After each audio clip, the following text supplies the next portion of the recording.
Again, mass wasting is the natural downslope movement of rock, debris, or mud or earth, no, due to the gravity. And it is being aggravated by rainfall or earthquake. Now, here you can see several images and clips that were taken by our field personnel, not only here in Davao region, but as a whole in the Philippines, being collated by MGB. Now you can see on some mga triggering factor you have here during that time, rainfall. Okay, steep slopes. But as I've mentioned earlier, mass wasting is a general term. Now, ang atong mass wasting is being classified depende unsa ka kusog, unsa ka paspas ang paglihok sa yuta, and unsa nga mga materials ang nilihok. So muna ni siya itong ginaingon nga different types from creep, which is the slowest type. Now, it can move mga 1 centimeter per year. Dili lang nato ma-feel no on a daily basis, but there are some indications on the ground na naglihok na day ang yuta. Then we have here the soil flow or earth flow. So these are basically being triggered by too much water content. So manang itawag siya na flow. We have this lap. Anyway, I will be discussing this one by one later on. But this image just depicts that in a mass wasting, kani ang mga terminologies o nagakahitabo on the ground. Now we'll start with creep. It's the slowest type of movement. But if you will look at the illustration here, unsay indication? Pag naka sa bukid and you can see trees that are already tilting, not just one, but a number of trees no daghan na mo nakita labi na sa kami mag-field ni ang amo yung indication ani mga lubi. Pag nakita na mo ang lubi nga takilid na or nag-curve ng iyahang punuan, pasabot, naglihok na ang yuta. And that's what we call creep. Hinay lang siya, but this creep may develop into a faster type of mass wasting. Kung imuhang i-x-ray ang bukid, you can see there at the lower left picture, bisag ang bato, gahi na siya, ibigya po na siya mulihok. No? Pwede mabaluktot. So that's our, that's the natural characteristic of our rocks and soil. So dili pasabot, mingon man gud ang uban, no, when we go on field, ma'am, 50 years na may diri, among lolo, among lugay namin nagpuyo diri, imposible na imong ginaingon. Ang bato nagtigulang po, 50 years na po ang bato diha. Na-expose na siya to various factors, ulan, init, linog. So wala ka kabaloon sa nasa ilalom. So definitely there's a possibility of a mass wasting to be occurring in that area. Bahalag 50 years pa mo diha nagpuyo. Okay, so it's not an assurance. Now next is the flow type of mass wasting. As what I have mentioned earlier, this is basically due to a lot of water content. So pag grabe na gyud ang ulan, this flow type of mass wasting happens and depende po sa iyahang material. So you can see here picture, this is an earth flow no, in Lupon, Davao Oriental in 2014. I was really the one who took this picture. Mga ano po pa, 18 years old pa ko that time. Ayan mo to sa panahon ginaingon ha. So this earth flow in Lupon happened in January of 2014 because of an LPA. Now down on the picture below, that is Infanta Quezon, it's a mud flow. Kita, Infanta Quezon in Luzon. And unsa ang triggering factor nga nung nahitabo ni, so there were several successive typhoons during that time. We have that time Typhoon Unding, Violeta, Winnie, yung sunod-sunod yung mga bagyo. Munang nahitabo ang mud flow in Infanta Quezon. And of course, the well-known debris flow in New Bataan in 2012. I was also the one who personally took this picture during Typhoon Pablo. So makita ninyo unsa ko kabata na. Next is the slump. The slump failure. This is one of the most common type no in our area. Kana bitaw murag mihugno ang isa ka bukid. And this is characterized, if you can see there, kanang curve feature niya on the ground, and then naalang kay horizontal displacement. Now, that's what we call slump failure. So, daghan kitag in-ani, labi na during the recent earthquake. That's why we have been dispatching our technical personnel from MGB and will continuously dispatch team to identify pa ang mga areas nga ay in-ani. Now, what is important sa mga slump failure? Nahugno na, and then here comes heavy rains. Ulanon ang kaninga mga areas. So definitely, kaninga material nga nahugno are already unstable. Kulang na lang siya tulod, no? Isa lang katulod ana, mahugno if there is a community downslope who is at risk. Mo na siyang atoang ginabantayan. That's why it's very important for our local government unit partners, MDR, BDR, to really look into these types of mass wasting. And then we have here the rock and debris slide. No, dili na mahulog ang mga landslide. No, nag-slide siya because there is what we call the plane of weakness. Ayan.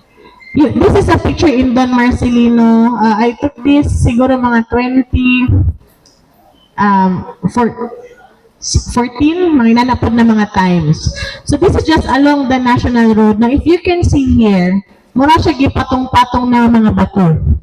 Now, in between these bedrocks, these rocks or layers of rocks are what we call the plane of weakness. So, kani nga mga either joints or bedding planes, pwede diha mosulod ang ulan. No? Mag-ulan, mag-infiltrate ang tubig, mosulod diri sa mga in-between sa mga hard rocks, kaning tunga malubricate. No, kay mahimo naman na siyang yuta, kumbaga mud or clay ang nasa tunga ani. Pag mabasa, malubricate. Pag malubricate, danlog. Kung danlog, maslide. So depende na lang kung unsa ang na-slide, bato ba or a debris. So here, this is in Iligan City. I think grade 5 ko ani. Grabe ni good na mga timeline ba? Ano dito ko ma-remember. This is in Iligan City. This is a fault zone. No, kanina nakita ninyo nga planar surface. And this slide happened within a subdivision. Naalang sila gikat na slope dito, gipatag, subdivision na, not knowing that there is a plane of weakness, a fault line. So what happened? Naaiga may earthquake, nag-slide ang mga bato. Fortunately, siguro 1 or 2 houses lang ang na-damage. Okay, but still, this is one of the important things that we can look into. Now, if you can see here sa Mako in Davao de Oro, patag, no? Patag ang area. But as a geologist, makakita kayo mga inani, mga bato-bato nga naglahi-lahi, it means it's a layer of rocks. Dili lang siya horizontal, kumbaga, naturally, di ba, kung mag-deposit, mag-deposit mo, plain man yun na siya. No, murag nagpatong-patong, nagpapel ba? But because of our plate tectonics, our movement, akong gi-mention ganina, nagalihok ang ato ang yuta. There's a possibility hundreds of years ago, naglihok ang ato ang yuta, medyo ni saka ang ato ang kaning layers of rocks, which is supposedly originally horizontal siya, pero mura inani na, mura na siya nagtakilid. And in between these rocks, or these layers, are again what we call the plane of weakness. I hope you are picking up mga scientific terms, ha? Okay, next is our rock and debris fall, of course, due to gravity. Biligid na siya malikayan. siguro what I can identify really is this is the National Highway in Talaingod, Davao del Norte, going to San Fernando, Bukidnon. So very common, and I think all of us might have passed through a lot of road networks na very common ang rockfall. No? So this is also due to gravity. I remember one time in Mati City, during the Typhoon Pablo as well, na timingan yun, isa kasakyanan, pag-agi yun niya sa highway, natabunan. So, it's just a matter of being at the wrong place at the wrong time.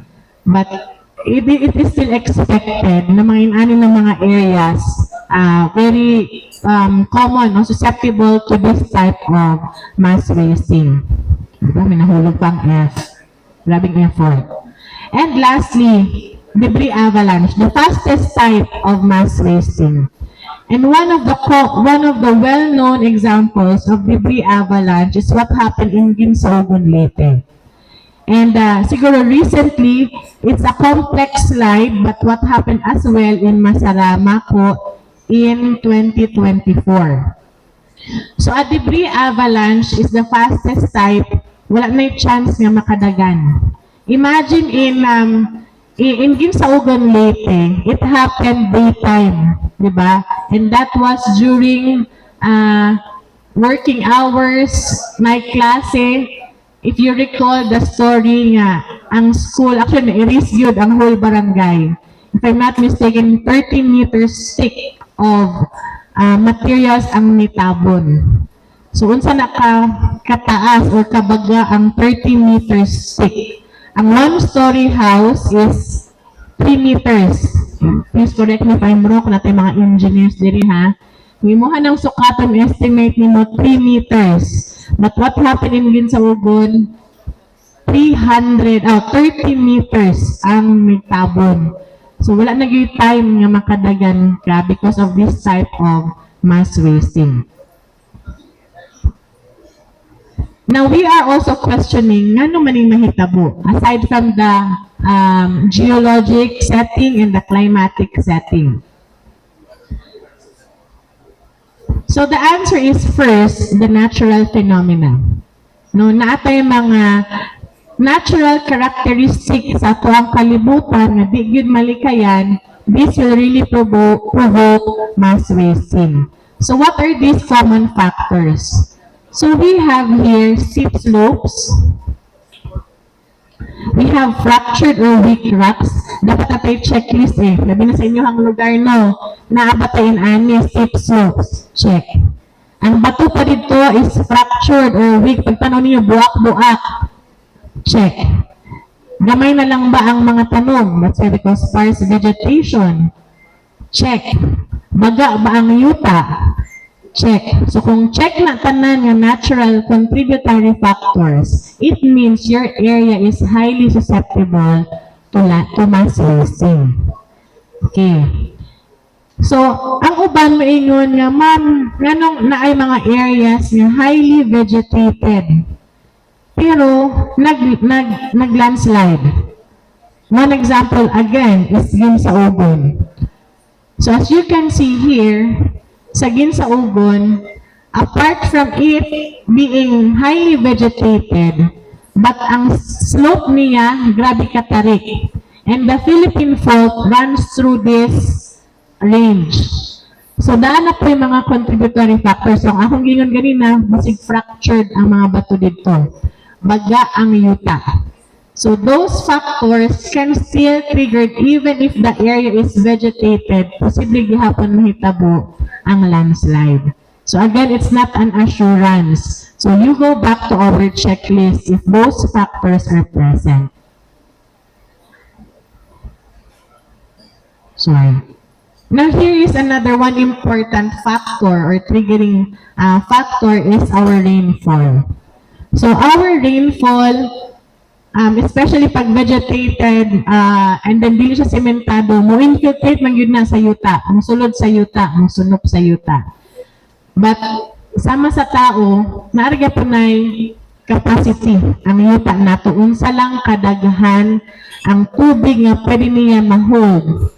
And if medyo nasubra na, mura pag tao ba, pag stress level, no, natay mga times nga kami atong stress level, pwede pa, dawat pa nato ng mga naghatag og stress sa ato. Pero pag sobra na gani, muboto, bongkag na ang balay tungod sa imong stress. So that's also what is happening sa ato ang mga yuta. Pag it's oversaturated with water pressure, we call that the poor water pressure. No, pati ang yuta na to ma-pressure pod. So it can trigger a slope failure. Now, these natural factors, if being combined again with human activities or anthropogenic factors, mas masamot. Now, we have here classic factors that may trigger as well slope failure, inappropriate or lack of drainage. Okay, it's very important in every communities, dapat ginahuna-huna po mi, sakto bang ato ang drainage system. Okay, basin, ang imuha lang property ang naay kanal. Ang pikas wala. So, kinsang luoy, basig ang pikas. Kaya dito na naipon ang tubig sa iyaha. So, it's important ang planning stage. We have mga environmental planners, we have municipal planners, engineers to really look into the holistic view, and that's what our agency and other agencies are providing. Use all the scientific information when it comes to planning. So dili lang siya murag papel nga okay na ni kopya butang sa daplin. Even the media, we are really would like to partners, no, and to maximize the presence of our media partners to provide this information to our communities and stakeholders. Next is overloading of slopes. As what I've mentioned earlier, our rocks and our soils have their respective bearing capacity. No? If medyo milabaw na ka sa bearing capacity, and that's what you call overloading of slopes, mabigay yun ang ato ang mga yuta o batuana. For construction of subdivision, very fortunate na karon it's being integrated now with the local government units, no? Nga before magtukod, even ganit balay, tindahan, gina-require na to obtain a geohazard certificate. Just to know kung kanibang ako ang tukuran is suitable nga buhatan nako og resort, balay, tindahan. So these are now some of the requirements, part of the requirements when you process permits from other agencies and from the local government units. And of course, deforestation. Kung ang area naman gani nga highly vegetated, landslide na, unsaon na lang ang mga areas na wala na dyan po yung mga kahoy. Now, what are the signs of impending landslide? Even you as our stakeholders, pag makita ninyo ni, dapat medyo aware na mo nga, hala, basig, mulihok na ni, mabigay na niya siya. So, what are some of this? Pag makakita kayo mong liki nga yuta ha, dili liki nga tao. Pag makita kayo mong liki nga mga yuta, magduha-duha na mo ana, no? Kung magpatukod pa ba mo diri. Naman po uban ko makakita og liki na yuta. And because of the rain, masudlan siya og mga kanang soil, medyo matabunan, moingon sila ma'am na erase na ang liki. Hala, sige padayon. Pero these cracks, these tension cracks are extends downslope pa. No, di lang siya superficial cracks, but it could be meters, how many meters pa ilalom. So, posible ang iyahang sa ibabaw, mairis-iris gamay, kay gitamak-tamakan, natabunan na, but ang samad na paghihapon sa ilalom. Tilting of objects, as I've mentioned earlier, no, these are already signs of creep, soil creep. terraces, naghagdan-hagdan na, okay lang kung man-made ni siya, like what we have in Banawi rice terraces. Pero kung imuhang bukid, nagpuyo mo dito, inani na hagdan-hagdan, so meaning na anak kayo slumping, possible slumping. And next is seepages. Unsa ning seepages? Katong sa unang basa. Sa unang mala, no? Mala-mala gyud ni kalit lang pagtan-aw ninyo, uy naa na may spring. Na basa-basa naman ang yuta. No? You should be very wary of this. Kay meaning ang ato ang groundwater nangitan na og laing dalan sa ilalom sa yuta kay naglihok na. No? So katong iyahang sa unang agihanan sa groundwater, basin tungod sa paglihok sa yuta natabunan, so nangita siya og laing dalan, nigawas na sa ubang areas. So bantayon nun ang mga areas nga naay mga seepages. Again, katong dating mala, naturally mala siya, and karon inyo nakita na anay tubig nga nigawas. So these are basically kanang ano lang, self-explanatory. No need for a geologist to go to field para lang i-warn ang mga communities. So communities as well can be using this information para sila na mismo can decide on their own, need na ba nato umuhawa or hutong pa ba nato umuulan. Okay, so these are some of the areas that should be avoided when we develop, especially pag mga communities and the permanent settlement areas ang atong ibutang. So steep slopes, steep ridges, steep mountains, those that are underlain by old landslide deposit. So makita gihapon na namo no sa mga geologists just by looking sa mga bato sa inyong sa mga areas, we can identify nga uy kani imong gitukuran old landslide ay na siya sa una gikan na siya ato nga bukid. Wala pa man nagpuyo diha. Karon na anay mga old landslide. So unsa may importante ani, if kani nga mga areas are old landslide deposit, there is a possibility na it will be reactivated. No? Kumbaga naagihan na pwede pa matay mo so. Kung ikaw gidya ana kasi mong uyab, pwede ay. Tadi ha. Okay, next slide please. Okay, unstable slopes of course. And then old river channels. This is in New Bataan in Andap. No, katong when we are looking at the map, 1950s map, wala pa ang New Bataan that time. Makita na mo sa mapa nga ang I forgot the name of the river. Sa una diha gyud siya nag-agi sa mismong poblasyon sa New Bataan. And then, that time siguro when the municipality was developed, dili pa in anak ka massive ang IEC information, no? Basta kay patag, tukuran. And then, during Typhoon Pablo, gibalikan yun, no? Ang area. So that's where the debris flow and the debris avalanche happened. Okay, so RD earlier mentioned about solutions. So we are not the mandated agency to really provide yung mga specific solutions on how to mitigate instabilities or mass wasting or landslide. Because this will still need expertise by our engineers, by our architects. But just to give you an overview, unsa ba ng mga solutions na gina-implement or gina-recommend nato. So we have here mga hard structures. These are effective but very expensive. No? So, in some countries, they are doing this. This is in Philippines. This is in Pasig City and sa Metro Manila. Kung nakaato mo sa Gensan, through, sige na siya ang munisipyo diha, sir? Davao del Sur na ba na Occidental? Going through Gensan, Malalag Davao del Sur. Di ba makasaka na mo diya sa the long and winding road na ning shotcrete. So it's one of the measures that was implemented kay that area was identified previously as highly susceptible to mass wasting. So I was able to pass through that, wala pang shotcrete.